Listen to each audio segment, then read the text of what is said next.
Well, I had a collection of 3 pieces for you guys, but then we'd be here for 9 days, so I'm just gonna go with 2. Okay. The first one is called Matching the Sky. Matching the sky. I know that stranger, the one matching the sky. Water blurs the bus windows, clutching desperately at the glass. The droplets slither across its surface, snaking hectically to a yellow horizon. The metal frames shiver, convulsing with gushing winds. Lightning shudders weakly, hardly illuminating the glassy plains. Rain piddle-paddles against the paved road, striking the white bus top. It's dreary, cold, harsh. But that isn't why he matches the sky. I could say it's his eyes, grim and gray as they were with an intense worldly depth, except they're entirely too brown, as though mud has been smeared across a camera lens just before the stormy shot was taken. It's not his eyes. Maybe it's the way he holds himself. His muscles are slackened, loose. He rests his elbow against his legs, his chin pressing down against his palm. He's a statue, a thinker. His fingers curl up and cage his chin, emphasizing the sophistication of his face. Sophistication. It's a pretty good word to describe him. I lost my place. A natural plump bottom lip is tucked smoothly below a thin sliver of an upper one. Bored. His mouth is very bored, dim. It doesn't match the rest of his face. His facial structure is bold, strong, intelligent. Except for that mouth. It's sarcastic. The lines of his jaw are sharp and strong with just the hint of a curve. His nose, too, straight almost. The clouds look like paint strokes, almost straight, wavering a little. Maybe it's his face in those clouds. He never speaks. Occasionally someone clatters through the bus aisle, swapping exhausted passengers with luggage. Excuse me, sorry, pardon me. Their voices grunt over and over until they collapse into their seats. Where most passengers would complain, hissing with irritation, he responds with a quiet, disapproving stare. This didn't match the sky either, not with the rumbling tumbles of thunder. It's something. They're both beautiful, but in a terrible way. Terrible because of thunder. Terrible because men aren't supposed to be beautiful. I imagine we fall in love, and we sway on the pavement in his hands gripping mine as I flutter out from under his arms spinning. He smells like grass and warm rain. Sweet, fresh. Like fresh dryer sheets in a neatly shaped yard.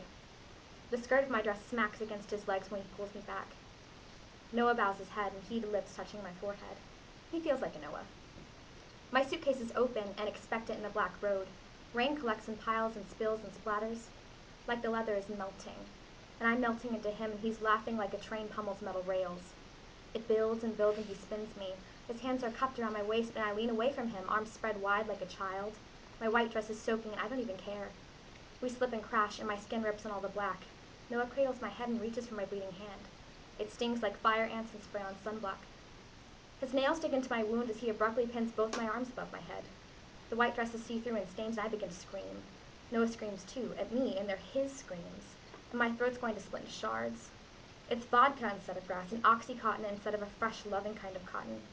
My arms convulse and writhe beneath his strength, and little hot rocks carve into my back and shoulders. The terrible sky is reeling with flocks of great birds shrieking within us. And I'm a selfish bitch, and I'm never going to find anyone like him, and I'm not going to talk like that again, now am I? His words are angry and hateful like that sky and all the stars that watched us. The bus squeals to a halt, and my knees jerk out of my seat. When the doors open, frigid air assaults my naked ankles. I grip the back of the seat in front of me. All the metal walls are spinning, and we had been spinning just a second ago in my head. My suitcase is heavy, and I need to get out, but it's the wrong stop. Noah looks too much like this guy, like him, like terrible. I won't look at him. I'll fix my gaze on the melting windshield. He stands as I pass the seat behind his, a steel toe boot, and face the aisle, and I freeze. Noah breathes, sorry. I hear him say, you'll be sorry. He slides his boot from the aisle, but I can only stare at the thin, shuddering windshield wipers. A moment. Noah's back hides the windshield, and then my eyelids hide him. He matches the sky because he is looming, forever over me, bearing down, waiting for me to be alone in a white sundress. Everything gets warmer, and the doors have shut. The bus driver barks something, so I fall into his old seat. That's the first one. The second one is called Things to Understand, and I needed help with this one, so it's a little conceptual. Okay. Things to Understand. 14. An introduction to squirming.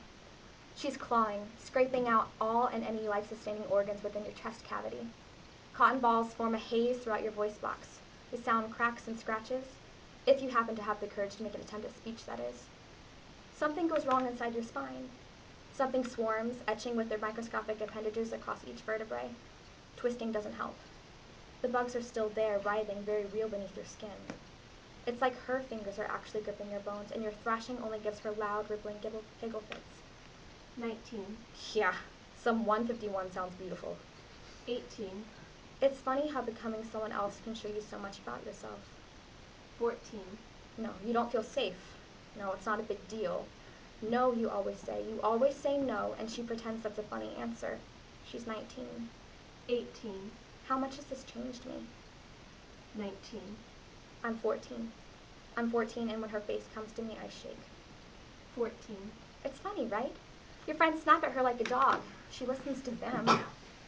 18. Sometimes you laugh to keep from crying. 17. My best friend's boyfriend has been raping her for 7 months. She doesn't believe me, but that's what it's called. Let me define things for you. Spell it out crystal clear. If you don't listen to me, then your blood isn't on my hands. If he doesn't want you talking to me, what does that say? Listen to me. 15. When something happens often enough, it becomes acceptable. 18. And beautiful, and beautiful, and beautiful.